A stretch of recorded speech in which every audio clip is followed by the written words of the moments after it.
I keep checking my mailbox for a screener copy of Iron Claw. Kev, are they even such a thing anymore? Click this Kevin Nash podcast, I'm sure. I mean, I got some during like the awards, you get them, but even now it's all you get an envelope and it's got some download. Code. Yeah, exactly. And you got to watch it on a computer. And I was having a hard time getting them to even download on my smart TV. I'm not going to sit here and fucking watch some, That's you guys were, we were all kind of talking about 5:00 on the phone today, texting, and somebody says, you guys were talking about the Iron Claw screener, and I said, "Fuck, it'll be on HBO Max in 3 weeks." You're probably right. I mean, that's just kind of my whole thing. I don't get the Netflix. Where they they'll put a movie out in the theater like a week before they screen it on Netflix. You know why? To qualify for an Oscar, it has to show in a theater. So even if they do one screening of it, that's why they bought. I believe Netflix bought the Paris Theater on 58th Street, Manhattan, near the Plaza Hotel. So they can do a screening of all their original stuff so that it does qualify for an Oscar. I'm striking. I believe that's I'm striking. Dom's at the screening tonight, so I guess he can give us the first review. But look at this. I saw where MJF was an executive producer on it. I didn't know that. Yeah, I saw they had some pictures. Did Dom sit it on the dirt sheet thing? MJF was standing next to some WWE talent, Cena. Right? Yeah, he was with MJF was Cena. Right. I like the fucking, what is that, velvet?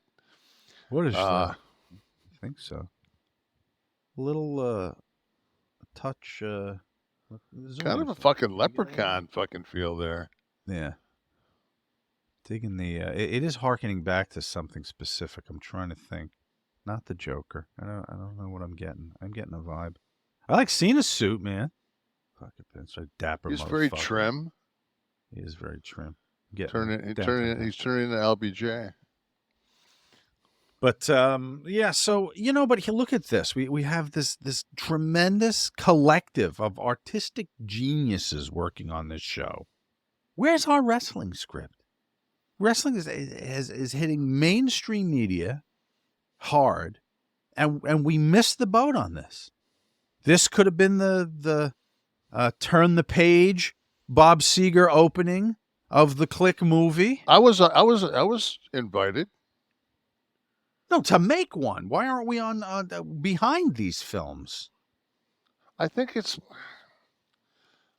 I don't know, man. Like if we have more collective film experiences. I'm saying this though. I'm saying this though. If you're going to make a film, and somebody gives you $10 million, and it's you and I, and we sit down, are you really gonna fucking make a wrestling film? Good point. And it's why I never attempted to. I'm just saying, I'm not. But I mean the low-hanging fruit. It would have been effortless. I mean, everybody put over the wrestler to such a degree, and I was just like, to me, it was tragically sad, and that's all it was, because there was no yin to the yang. It was just, there was that one snippet that kind of showed some stills or pictures or whatever of him in his heyday. But I mean, unless he's coming down the aisleway in front of 35 to 40,000 people at a WrestleMania, and then so you see where he came from, and then you flash back and he's coming off the top in front of 300 people. That's, you need that. Well, didn't especially for people that don't know the life. Didn't they show like he was in the Nintendo video game and all that? I think they Yeah, but I mean, established that he it was just to me it just didn't. a. I don't know. I left it with. I mean, as you know, I was seeing a lot of that, as were you, on the circuit, doing shoot interviews and conventions and whatnot, and Matt Bourne with yesterday's makeup behind his ear. So you see that kind of stuff. So it was kind of you know how I left it? I left it going, am I in this film the shitty promoter who gives a payday for the stories, and in some way I'm part of an exploitative? I always saw myself as putting these guys on a stage again, and giving them some way to be relevant if they hadn't been in a while, in that market. But then I started to go, was it exploitative maybe? And then I had pizza and I was fine. But for a minute I did think about that. I mean, you can only exploit those that can be exploited. Yeah. I mean, it's just. Did you watch anything this week? I know, you hit any podcasts or Let's see. I Rocky Monroe. I find myself listening to older music, as most current music sounds like generic garbage. Do you recommend any current hard rock or metal? I'm a big Metallica fan. Rocky Monroe. The only current, I don't listen to a lot of current. I did like Greta Van Fleet. I know they got a lot of guff because they sound very much like Led Zeppelin. But you know what? Led Zeppelin's been gone for 50 years. So if somebody else comes along and can, with fidelity, sound like Zeppelin did, I'm all down for it.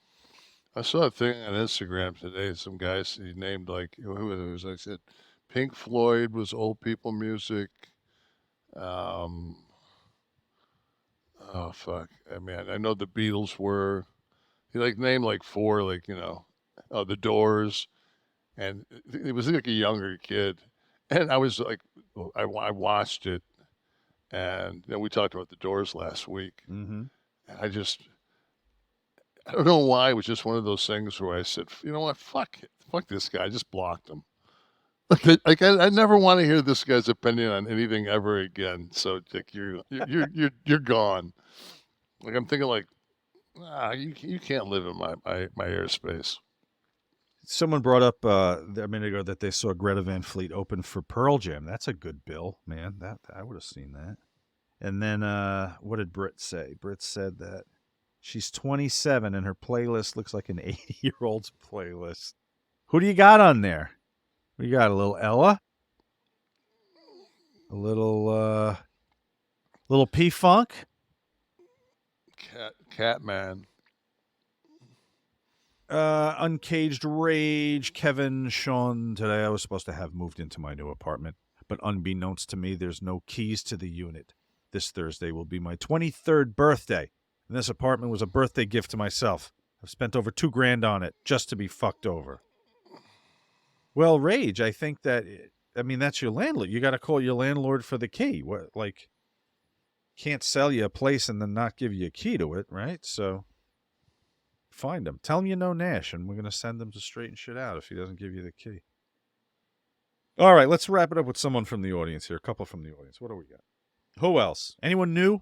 Let's get some newbies up here. The Hollywood Crypt Keeper, for Christ's sake. Nash, any new movie roles coming up? Still waiting on because that Pacino, there's a Pacino Stallone movie was in the works, and now the basketball one, right? Yeah, with Syracuse? the strike. Yeah. With the strike, now you've got to, their schedules. You got to find time. It messes everything up. Yeah, especially those guys. Who else? Anyone else? Let's see. Hollywood Crypt Keeper. Have you ever done a movie watch along with Nash and Friends? If not, what one would you want to watch? How about Sweetback, maybe one of those old Van Peebles films from the 70s. Sweetback. What's the full title? I think Pootie Tang is always. That's a good one. That's a good one. Yeah. Okay, get me someone. You got to get me. Someone's got to get me the poster for Melvin Van Peebles, Sweetback. Something or other. That's Mario Van Peebles' father, director of some of the great blaxploitation films of the 70s. Maybe Goodfellas? What would have been fun? I don't know. What would you have chosen to sit A and watch along? chop up? You gotta watch. You gotta watch it. I mean, I don't know. Step Brothers. That's always. All right.